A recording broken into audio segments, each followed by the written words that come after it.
From CBS News Bay Area, this is the Evening Edition. Now at 11, despite hours of negotiating and pleas from local leaders to postpone, San Francisco teachers are officially going on strike. We need to make sure that we can afford any raises that we put forward. And we know the district has the money to do that. I would be very sad that it wouldn't be no school. The very latest on how far apart the two sides still are and how parents are coping with the news. And then the best of the Bay Area on display this weekend, as you know, for the tens of thousands of people in town for Super Bowl 60, with the Seahawks walking away the winners. We'll hear from their fans, along with the 49er faithful, on what it's like to watch one of their biggest rivals win it all at Levi's. Like Tom Brady said, we have no dogs. I hope they both lose. But I'm rooting for Sam Darnold. It doesn't matter whether you're for the Patriots or the Seahawks. Everyone's yelling and being very supportive. Seattle and San Francisco are like siblings. Like, we've had so much fun being down here. Good evening, I'm Brian Hackney. And I'm Andrea Nakano. It is official. All schools in San Francisco's Unified School District will be closed tomorrow morning as 6,000 teachers will hit the picket lines for the first time since 1979. They negotiated for almost 8 hours last night, but while there was slight progress then, the main sticking points, wage and health care, remain. Dahlin has the latest on when both sides will go back to the bargaining table. There will be no last-minute compromise. San Francisco teachers will go on strike on Monday. There is a little bit of good news. Both sides will meet on Monday to try to come to an agreement.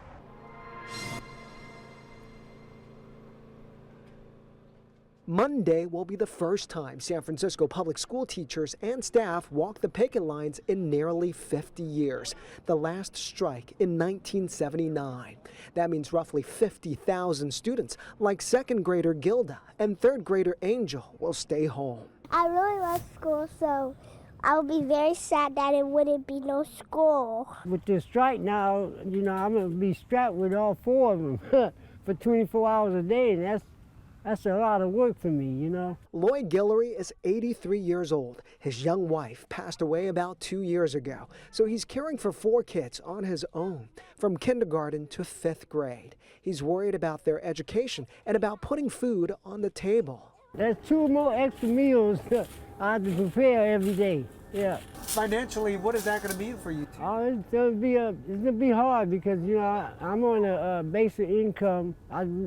We all live off of my Social Security. He says the kids will likely pick up the free meals the district will give out during the strike. He also says they'll probably spend some time at the nearby Boys and Girls Club in Hunters Point on Monday.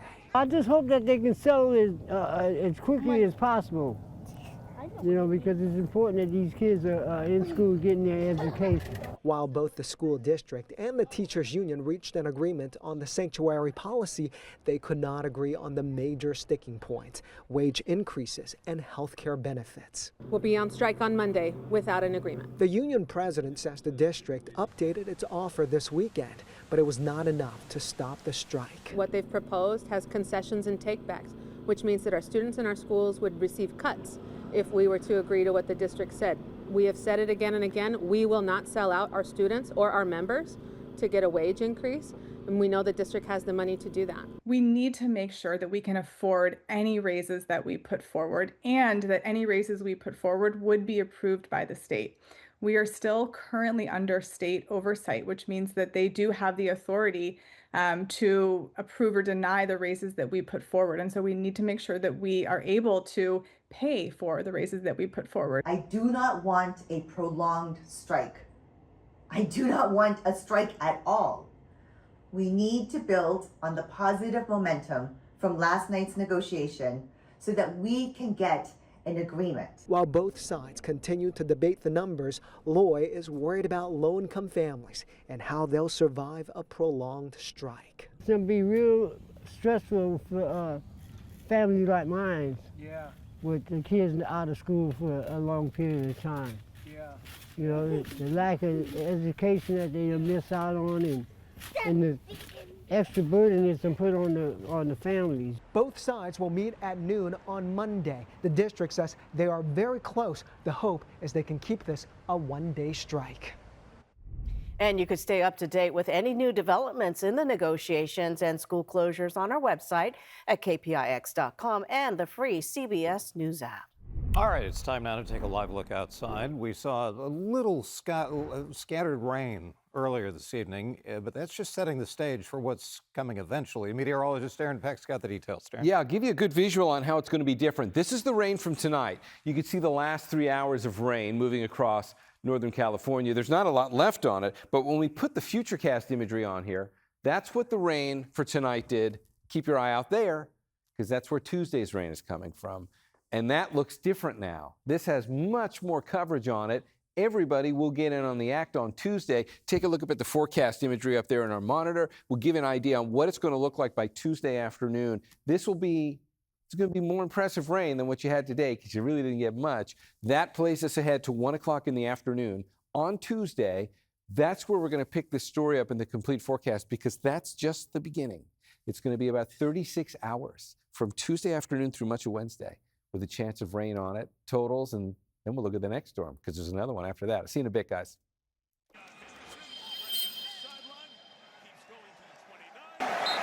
that will do it. Seattle reigns above them all in the NFL. The Seahawks, Super Bowl champions for the second time. And there it was, the final call in Super Bowl 60 tonight at Levi Stadium as the Seattle Seahawks cruise to a 29-13 win over the New England Patriots. And it's the second Super Bowl held in Santa Clara, but unfortunately for the faithful, it was won by one of the 49ers' biggest rivals. Bert Glenn begins our team coverage. For the second time in franchise history, the Seattle Seahawks are Super Bowl champions after a dominant performance over the Patriots on the 49ers' home field. Picture-perfect weather for the second Super Bowl hosted by Levi Stadium. Joe Montana tossing out the coin to get things started. Pick it up late, third quarter. It was 12-0 Seattle. Drake May hit by Derek Hall. Ball came loose, recovered by the Seahawks in New England territory. Pat's sideline demoralized. Off the turnover, early fourth quarter, finally, a touchdown. Sam Darnold, 16-yard pass to a wide-open A.J. Barner, and it was 19-0 Seattle. 9 minutes left. Patriots had the ball down 19-7, but a misfire by May is intercepted by Julian Love. Led to a fifth Jason Myers field goal that made it 22-7. Under 5 to play. May gets crushed. Ball pops free to Nwosu, who returned it 44 yards for a pick six. Seattle's third takeaway of the second half put the game away. Dominant performance by the Seahawks defense. They won the Super Bowl 29-13, the second title in franchise history. Me and my dad don't really cry very often. And, I told my dad I was, and my mom, I'm here because of their belief in me. Sam Darnold, he's a beast. He's everything that you want in a quarterback and a leader. He doesn't let the noise get to him. He's a baller, man, and I've been saying it. He's a world champ, and that's something you can't take from him, man. That's something that's cemented in history. Footnote to Sunday night, Jason Myers, who had a Super Bowl record 5 field goals, career started about 9 miles from here at SAP Center as a San Jose SaberCat. Wow, that's pretty cool. The game's just part of the story, though. We also wanted to see what it was like for the fans in the stands seeing their team win it all, and check in with some 49er fans as well. Kevin Coe's got that story. Niner Empire, take a deep breath, because the Seattle Seahawks just won the Lombardi Trophy right here at the home of the 49ers. It's a beautiful thing. Town business, Seattle over everything. The parade's Wednesday. Amazing. Go Seahawks! It feels surreal. It's like... It feels like this is our house now. A dream come true for Seahawks fans is a tougher pill to swallow for the Niner Empire. Even before their arch rivals won it all on their field, many of the faithful were already holding their breath. That's horrible. It's horrible to have them here. John bought his Super Bowl tickets in early December when he was convinced the 49ers would make it to the big game. He surprised his dad with tickets to their first Super Bowl. And then they beat us and we're like, Oh no, what do we do now? Do you think your son jinxed it? I don't know. Did you, John? Did you jinx it? I just want you to look up and tell me what it feels like to see Sam Darnold on Levi's like that. That is tough. You got me. Like Tom Brady said, we have no dogs. I hope they both lose. But I'm rooting for Sam Darnold. Niner fans were sprinkled in among the masses of Seahawks and Patriots fans. Many traveling from out of state were a bit shocked the San Francisco 49ers play so far from the city. That includes Adam from Melbourne, Australia. I live an hour out of Melbourne, and the team doesn't say, oh, we're Melbourne, but we're playing Ballarat, so I think it's pretty silly. Santa Clara 49ers, I would say, is much more appropriate. So yes, San Francisco a lot farther than many people from out of town thought, but the NFL brought the city to Santa Clara. Cable cars, the botanical gardens, all replacing the Levi Stadium parking lot, which was transformed into a Super Bowl party zone. After kickoff, Seahawks fans appeared to outnumber Pats fans, with almost everyone across the board dancing along to Bad Bunny at halftime. Something else Seahawk fans and legends are taking back home is a bit more love for the Niners and the Bay Area. So winning a Super Bowl on their field really feels good. It just lets you know how great the 49ers organization is and that they are a mark that we want to get to and eventually take over. So it's going to be a sweet feeling. Seattle and San Francisco are like siblings. Like, we've had so much fun being down here.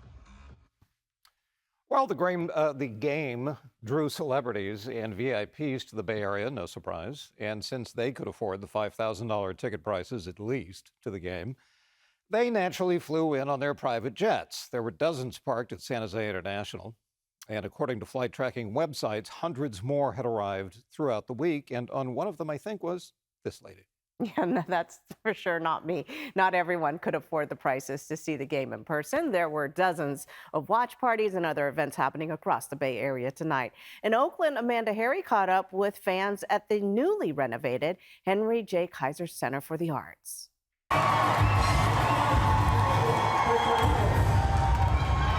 The Henry J. Kaiser Center for the Arts was filled with football fans for one of the biggest games of the year, the Super Bowl. It's a ton of fun, and it's much more enjoyable than going to a little bar because everyone's there, and it doesn't matter whether you're for the Patriots or the Seahawks, everyone's yelling and being very supportive of their teams and very sociable. But Bill Glensky did have an allegiance. He was rooting for the Seattle Seahawks.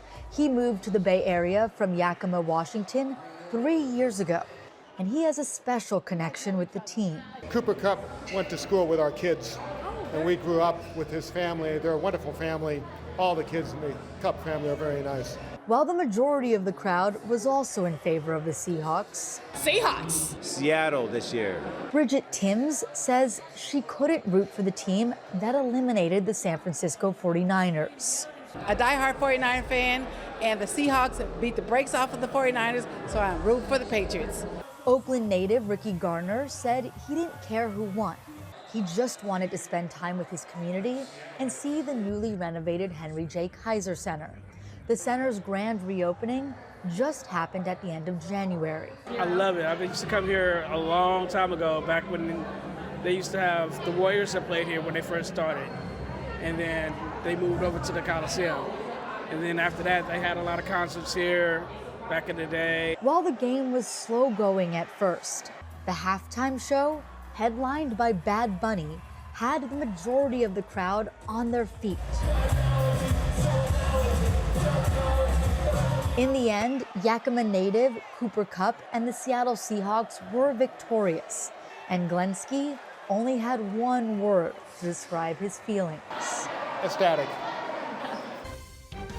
All right, still ahead tonight at 11. Details on a terrible crash that sent members of a youth baseball team to the hospital. And why investigators think it was intentional. But first, why boats are finally coming back to San Pablo Reservoir after a year-long shutdown.